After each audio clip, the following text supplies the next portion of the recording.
அனைவருக்கும் வணக்கம்.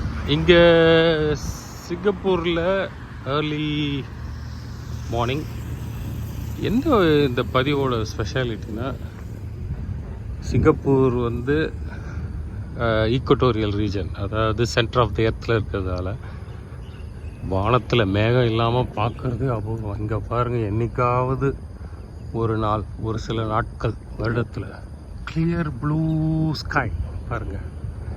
எங்கேயுமே மேகமே கிடையாது.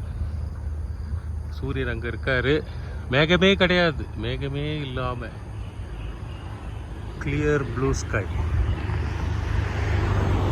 பார்க்கறதுக்கே ரொம்ப அழகாக இருக்குது. அதை அவங்க கூட பகிர்ந்துக்கணும்னு on the way to work. ஆஹா, ஸ்கை ப்ளூ, ஸ்கை ப்ளூ. மற்ற கண்ட்ரிலாம் அடிக்கடி பார்க்கலாம், இங்கே ரொம்ப அபூர்வமான ஒரு மேகம் கூட கிடையாது. Clear sky. நன்றி, வணக்கம்.